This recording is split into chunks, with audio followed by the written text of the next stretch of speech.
അസ്സലാമു അലൈക്കും വറഹ്മത്തുള്ളാഹി വബറകാതുഹു. മുത്തുമുഅ്മിനീങ്ങളെ, നമ്മളിന്ന് ഷോപ്പ് തുറന്ന് ലഡു വിതരണം ചെയ്യാനാണ് ഉദ്ദേശിച്ചത്. അപ്പോൾ അതിങ്ങനെ നടക്കുന്നു. അപ്പോൾ ഇന്നലെ അർബാബ് അത് അറിഞ്ഞപ്പോൾ വിളിച്ച് പറഞ്ഞ് അന്നേരം തന്നെ ക്യാഷ് നമ്മളെ മാനേജർ അക്കൗണ്ടിലേക്ക് ഇട്ടിട്ട് പറഞ്ഞ് എൻ്റെ വക എല്ലാവർക്കും വെള്ളം കൊടുക്കണമെന്ന്. അതിലും വലിയ രസം, ഇത് വെള്ളം കൊടുക്കുന്നു, ജനങ്ങൾ സ്വലാത്ത് ചൊല്ലിയിട്ട് അത് സ്വീകരിക്കുന്നു. അതേപോലെ രണ്ടും ലഡുവും വെള്ളവും കൊടുക്കുമ്പോൾ സ്വലാത്ത് ചൊല്ലി സ്വീകരിക്കുക.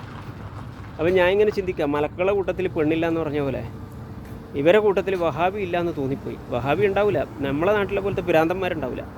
ഒരു ചുക്ക് പറയാണ്ട് നബി സല്ലല്ലാഹു അലൈഹി വസല്ലം മീലാദ് കൂടാനും ആ സന്തോഷത്തിൽ പങ്കെടുക്കാനും ഭക്ഷണം കഴിക്കാനും ഒന്നും തൗഫീഖില്ലാത്ത പടുജാഹിലിങ്ങൾ, അബൂജാഹിലിൻ്റെ സന്തതികൾ, പൊട്ടിക്കരഞ്ഞ ഇബ്ലീസിൻ്റെ സന്തതികൾ. അള്ളാഹ് അവരെ തൊട്ട് നമ്മളെ കുടുംബക്കാരെയും കാക്കട്ടെ. അസ്സലാമു അലൈക്കും വറഹ്മത്തുള്ളാഹി.